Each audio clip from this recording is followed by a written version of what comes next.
Good morning. It is Wednesday, July 8th. We'll be reading the Song of Solomon once again and then reading an Old Testament and a New Testament reading.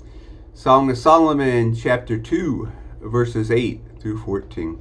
Look, listen, there's my lover. Do you see him coming? Vaulting the mountains, leaping the hills. My lover is like a gazelle, graceful, like a young stag, rural. Look at him there, on tiptoe at the gate, all ears, all eyes ready. My lover has arrived, and he's speaking to me. Get up, my dear friend, fair and beautiful lover. Come to me. Look around you. Winter is over. The winter rains are gone. Spring flowers are in blossom all over. The whole world's a choir and singing. Spring warbles are filling the forest with sweet apricots. Lilacs are exuberantly purple and perfumed, and cherry trees fragrant with blossoms. Oh, get up, dear friend, my fair and beautiful lover. Come to me. Come, my shy and modest dove. Leave your seclusion, come out in the open. Let me see your face. Let me hear your voice, for your voice is soothing, and your face is ravishing.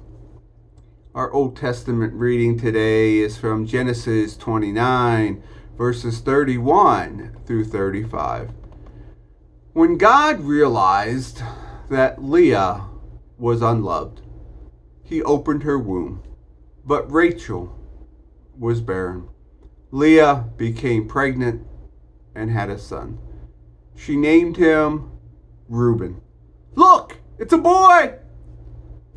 This is a sign, she said, that God has seen my misery, and a sign that now my husband will love me. She became pregnant again and had another son. God heard, she said, that I was unloved, and so he gave me this son also. She named this one Simeon. God heard. She became pregnant yet again. Another son. She said, now maybe my husband will connect with me. I've given him 3 sons. That's why she named him Levi. Connect. She became pregnant a final time and had a 4th son. She said, this time I'll praise God. So she named him Judah. Praise God. Then she stopped having children. Our New Testament reading today is from the Gospel of John, chapter 13, and it is a longer reading today. It's verses 1 through 17. Let's hear a story that is probably pretty familiar to you. Just before the Passover feast, Jesus knew that the time had come to leave this world to go to the Father. Having loved his dear companions, he continued to love them right to the end. It was supper time. The devil by now had Judas, son of Simeon the Iscariot, firmly in his grip, all set for the betrayal. Jesus knew that the Father had put him in complete charge of everything, that he came from God and was on his way back to God. So he got up from the supper table, set aside his robe, and put on an apron. Then he poured water into a basin and began to wash the feet of the disciples, drying them with the apron.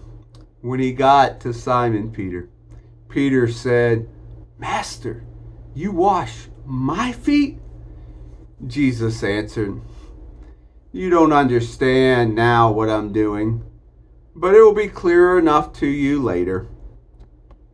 Peter persisted, you're not going to wash my feet, ever.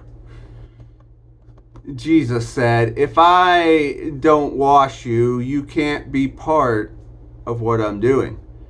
Master, said Peter, not only my feet then, wash my hands, wash my head. Jesus said, if you had a bath in the morning, you only need your feet washed now, and you're clean from head to toe. My concern, you understand, is holiness, not hygiene. So now you're clean. But not every one of you. He knew who was betraying him. That's why he said, not every one of you. After he had finished washing their feet, he took his robe, put it back on, and went back to his place at the table. Then he said, do you understand what I have done to you? You address me as teacher and master, and rightly so. That is what I am. So, if I, the master and teacher, washed your feet, you must now wash each other's feet. I've laid down a pattern for you. What I've done, you do. I'm only pointing out the obvious. A servant is not ranked above his master. An employee doesn't give orders to his employer. If you understand what I'm telling you, act like it and live a blessed life. And here ends our reading for the day.